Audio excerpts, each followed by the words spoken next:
네, 안녕하십니까. 이번 시간에 이제 교재를 22페이지로 가겠습니다. 22페이지 내용은 뭐냐면 사무실 얘기예요. 사무실 얘기를 여기서 지금부터 간단히 하겠습니다. 중개 사무실은 영업 공간이죠. 이 중개 사무실에 대해서는 일단은 큰 원칙이 사무실을 갖다가 한 개 둬야 되겠다. 이렇게요. 그래서 이제 법에 따르면 동시에 두 개 사무실을 두지 못하게 합니다. 그래서 이중사무소 설치 금지. 사무실인데 또 사무실 내면 안 되는 거예요.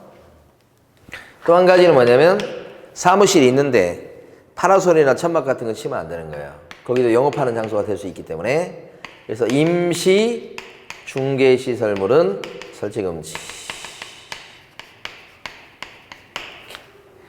그 두 가지가 뭐냐면 영업장소는 한 군데밖에 없어야 된다는 뜻이에요. 그래서 사무실 두 개 두거나 파라솔을 치거나 이렇게 되면 법에 걸리는데, 이렇게 됐을 때는 제재가요, 위반했을 때 어떤 제재를 받냐면 개업 공인중개사가 이렇게 했다는 거 아니에요. 그래서 임등치, 등록이 날아갈 수 있고, 그 다음에 1년 이하의 적이나 1천만 원 이하 벌금으로 형사처벌 대상이 된다. 이렇게 되는 거죠. 대원칙이죠. 근데 이제 이러한 원칙에서 벗어나는 예외가 있죠. 예외라고 하는 것은 가만히 보면 사무실이 한 개가 아니고 뭐예요? 여러 개 있을 수 있어요. 이런 뜻이죠. 사무실 하나밖에 없어야 되는데 이거 어기고 그러면 등록이 날아갈 수 있고, 이거 여기 위반했을 때 제재를 잘 보셔야 되는 거예요. 이렇게 사무실 여러 개 둘 수 있는 경우는 어떠냐? 요건 중개법인이 그래요. 중개법인은 법인인 개업공인중개사를 얘기합니다. 무슨 말이에요? 거기는 분사무소를 두다 보니까 사무실을 여러 개 둘 수 있다. 여러 개 둘 수 있는 이유는 분사무소 때문이다. 분사무소 지점이죠? 그러다 보면 중개법인은 사무실을 여러 개 둘 수 있게 된다.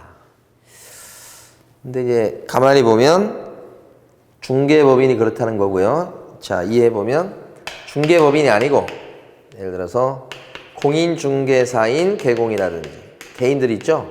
부칙에 나와 있는 개업공인중개사는 어때요? 분사무소를 둘 수가 없어요. 누구만 설치할 수 있죠? 법인인 개업공인중개사만 설치할 수 있다. 이건 안 된다. 여기 법인에는 일반 법인도 들어가지만 특수법인도 들어가요. 그러니까 특수한 법인도 분사무소를 갖다가 설치할 수 있다. 분사무소 설치할 수 있는 특수법인도 들어간다. 이렇게. 일반 법인 오케이, 특수법인 오케이. 그러니까 단위농협인 지역농협은 분사무소 낼 수 있나요? 지역농협은 낼 수 있어요. 지역농협도 낼 수 있다. 개인들은 안 되는 거죠. 자, 근데 이제 분사무소 낼 때는 어떤 그런 기준과 절차를 거치느냐, 분사무소에 대해서 보는 겁니다. 이때 이제 분사무소와 관련해서는 일단 설치 기준.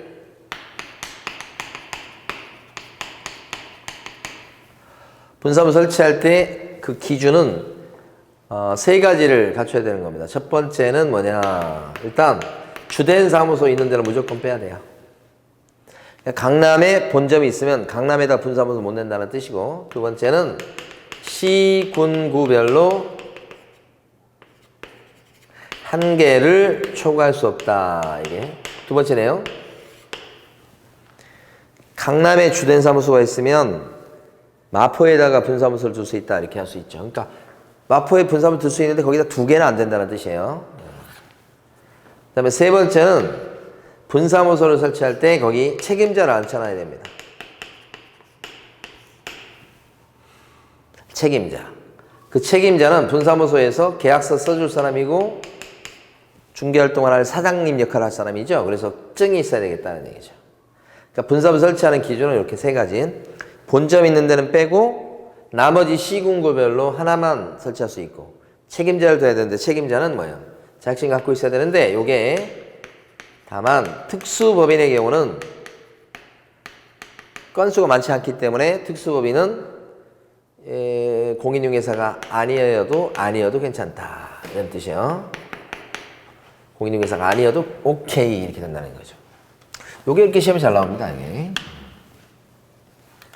그 다음에 이제 설치 절차를 보도록 합니다.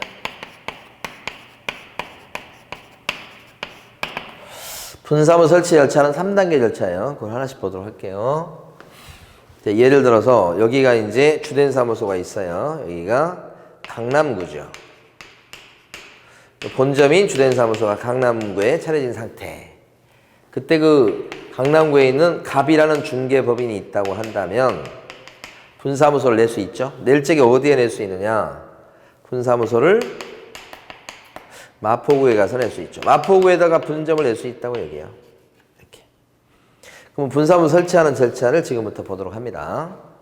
설치하는 절차는 일단 갑중개법인 입장에서 봤을 때는 마포구에다가 분사무소를 내겠다고 설치 신고하는데 설치 신고는 강남구청에 쫓아가서 설치 신고합니다. 조심할 건 마포구에 분사무소를 차린다고 해서 마포구청에 가서 하는 게 아니고요. 어디 가서 한다고요? 주된 사무소 수대관할 등록관청에 가서 설치 신고. 이렇게. 여기가 핵심. 여기 안 가요. 이때 설치 신고할 때는 수수료 냅니까? 수수료 내죠. 일반적으로 등록 신청할 때도 수수료 내듯이 내는데 이 수수료 요금은 뭘로 정하죠? 지방자치단체 조례. 이렇게. 지자체 조례. 이렇게. 지방자치단체 조례. 그러니까 여기는 강남구 조례가 정하는 요금 내야 되는 거예요. 그러면서 설치 신고할 때 제출할 구비 서류가 있을 수 있겠죠. 필요하겠죠. 구비 서류 뭡니까? 그러면 우리는 암기할 때 어떻게 암기했냐면 이렇게 암기했어요.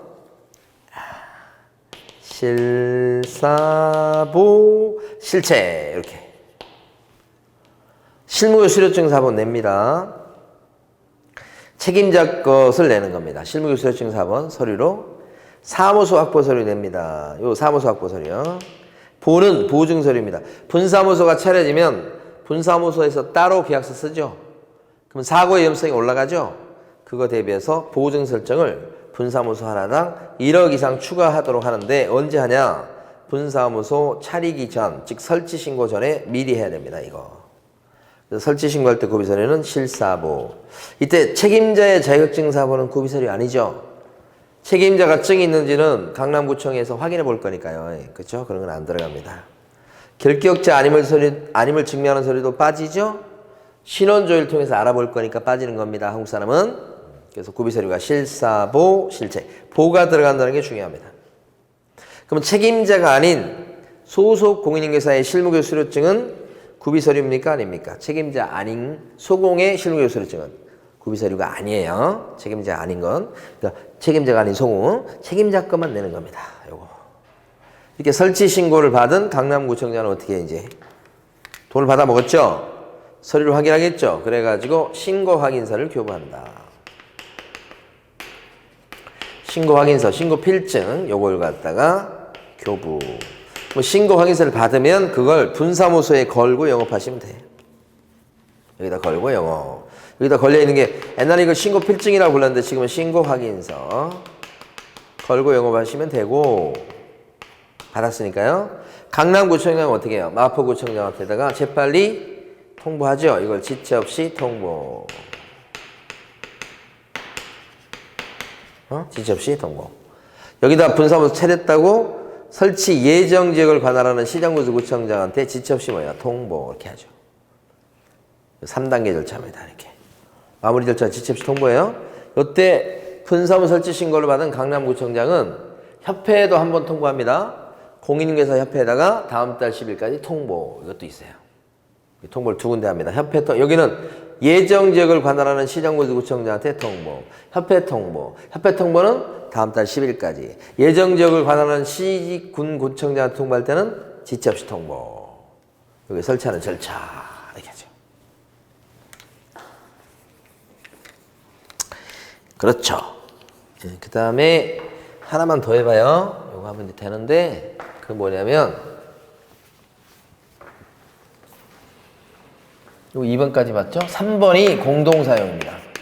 요거 하고 우리 교재 정리하고, 하나의 사무실 공간을 여러 사장님이 같이 쓰는 거, 갑을 이렇게 2명 이상의 개공이 같이 쓰는 것을 갖다가 공동사용. 이 개업 공용회사의 종류는 안 따져요. 종별은 불문하고 같이 쓴다. 근데 같이 쓰다, 여기 사무실 공간을 같이 쓸 뿐이지 별개의 개업 공용회사죠. 별개의 개공이다. 그래서 개업 공용회사로서의 의무나 책임은 각각 지게 되는 것이죠. 각각. 의무 책임은 각각 지게 된다. 이렇게. 그렇죠. 의무나 책임은 각각 지게 되는데 어떻게 해서 같이 쓰게 되느냐 보면 원래는 갑 혼자 쓰고 있는데 을이 여기로 신규 등록을 해오거나 그 다음에 병이 이쪽으로 사무소를 이전해오거나 해가지고 합쳐져서 같이 쓰게 된다 여기서. 그러려면 기존의 갑이 합쳐지는 거에 대해서 신규 등록이나 이전 신고에 대해서 어떻게 해요? 승낙을 해줘야 되겠죠. 그것만 있다면 합쳐질 수 있다. 그래서 공동사용이 가능하다. 이렇게 되는 거지. 이게 신규 등록이나 이전 신고를 통해서 그랬을 때 이제 승낙이 필요하다. 그런 거고. 이렇게 이제 공동사용한다 그랬을 때는 여기 의무나 책임은 각각이니까 뭐 인장 능력도 따로따로, 사고에 대비한 보호증 설정도 따로따로, 사무실에 뭐 걸어두는 것도 따로따로, 이런 뜻이죠. 그런데 공동사용이 원칙적으로 가능하지만 공동사용을 못하게 되는 경우가 있죠. 어떤 경우에요? 한마디로 얘기하면 업무 정지 중에 있는 개공이다. 이렇게. 영업정지 기간 중에 있는 개공은 어때요? 그 기간 중에 합쳐질 수가 없습니다요. 그러니까 가만히 보면 여기서 해버릴게요. 이 사람이 만약에 업무정지 기간 중에 있어요. 그러면 신규 등록 안 받아줍니다. 합쳐지질 못하게 해요. 이전 신고도 안 받아줍니다. 업무정지 기간 중에 있기 때문에 그렇습니다. 이렇게. 그런데 업무정지 기간 중임에도 불구하고 공동사용이 가능한 경우가 있어요. 이게 가만히 보면 업무 정지 기간 중임에도 불구하고 공동사용이 가능한 경우가 있다. 원래 가만히 보면 영업정지 기간 중에는 공동사용이 안 되는 거 아니에요? 근데 영업정지 기간 중인데 공동사용이 되는 경우가 있다. 어떤 경우냐? 노랗게 표시해 볼게요. 처음부터 A하고 B가 사무실 같이 쓰고 있다가 그 중에 A가 영업정지를 당했다 그러면 영업정지 당한 요 A는 일하면 안 되는데 이럴 때 B 같은 경우에 일할 수 있겠느냐? 여기는 일할 수 있도록 해야 돼요. B가 잘못한 게 없잖아요. 영업정지를 받기 전부터 같이 쓰고 있다가 한 사람이 영업정지 당하면 다른 사람은 괜찮다. 영업정지 기간 중에도 그래서 그런 거죠. 그렇죠. 요거 가능하다. 여기까지 정리하시면 돼요. 이번 시간은. 다시 우리 한번 보면 22페이지요. 가로 1번에 동그라미 2번 사무소 설치라고 돼 있죠. 거기 보면 기억번. 법인인 기업공인에서는 등록관청에 신고하고 관할구역 외의 지역에다가 이 법인만 설치할 수 있어요. 관할구역 외의 지역에다가 분사무소를 둘 수 있다. 그때 동그라미 니은 번 분사무소는 주된 사무소 소재지가 속한 시군구를 제외한다고 하셔야 되겠고 시군구별로 설치하되 한 개의 사무소를 초과할 수는 없다. 이거. 그 다음에 동그라미 3번에 동그라미 니은하고 디귿번요. 니은하고 디귿번 묶으시고 업무정지 중인 개공은 다른 개업공인회사에게 중개사무소의 공동사용을 위해서 개설 등록 또는 이전 신고에 따른 승낙서를 주는 방법으로 다른 개업공인회사와 중개사무소를 공동으로 쓸 수가 있어요, 없어요? 없다. 영업정지 기간 중이기 때문에 그렇죠? 동그라미 디귿번. 업무정지 중인 개공은 이것도 그렇죠? 다른 개업공인회사의 중개사무소를 공동으로 사용하기 위해서 중개사무소 이전 신고하는 방법으로 다른 개업공인회사와 중개사무소를 공동으로 사용할 수가 없다. 같이 쓸 수가 업무정지 기간 중에는 합쳐질 수가 없어요, 여러분. 그게 지금 읽은 게 이 부분이에요. 이 부분. 근데 업무정지 기간 중에도 불구하고 공동 사용할 수 있는 경우가 있지요. 요게 왼쪽 날개 부분에 보면 주의해서 나와 있는 거 있죠? 그거 한번 읽어봅니다. 업무정지 중인 개업공인회사가 업무정지 처분을 받기 전부터 중개사무소를 공동 사용 중인 다른 개업공인회사는 제외한다. 이렇게 돼 있죠. 그러니까 다만 업무정지 중인 개업공인회사가 업무정지 처분을 받기 전부터 중개사무소를 공동 사용 중인 다른 개공의 사무실은, 그러니까 업무정지 받기 전부터 같이 쓰고 있었어. 그러면 영업정지를 일방이 받아도 계속해서 공동 사용할 수 있다는 뜻이 됩니다. 그거. 그 다음에 그 위에 보면 기출문제 표시된 게 있죠. 날개 쪽에 보면. 이게 진짜 많이 나왔어요. 다른 법의 규정에 따라서 중개업을 할 수 있는 법인의 분사무소에는 공인인회사를 갖다 책임자로 두지 않아도 된다. 아까 봤었죠? 특수법인도 분사무소를 낼 수 있어요. 그리고 낼 적에는 책임자 둬야 돼요. 근데 책임자가 자격증은 없어도 된다는 뜻입니다. 자, 그 다음에요. 오른쪽 23페이지에서요. 가로 3번을 마지막으로 해봅니다. 가로 3번에서 오른쪽 칸에 보면 분사무소 설치 신고할 때 뭐예요? 구비서류 나왔죠? 분사무소 설치 신고할 때 구비서류 어디에? 구비서류 뭐가 있어요? 설치 신고할 때 구비서류. 설치 신고할 때 구비서류 실사보 암기했던 거잖아요. 그래서 동그라미 2번에 실무교수료증 사보, 동그라미 3번에 보증 서류, 동그라미 4번이 분사무소를 확보했음을 증명하는 서류. 사주 사.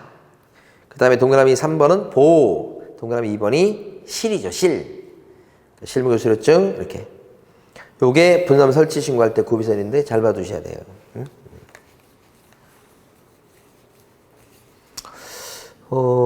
그 다음에 뭐 다른 내용들은 별게 없네요. 요 구비서류 요거 잘 봐두시고. 아까도 봤습니다만은 분사무소 설치 신고 어디 가서 한다고요? 분사무소 설치 신고. 주된 사무소 소재에 관할 등록관청에 가서 설치 신고한다. 요거. 설치 신고할 때 구비서류는요. 분사무소 설치 신고할 때 구비서류는 실사보 실책. 그죠? 그 다음에 설치 신고를 받은 등록관청은 예정 지역에는 지체 없이 통보고 협회는 다음 달 10일까지 통보죠. 아시겠죠? 그렇게 정리하시면 되겠습니다.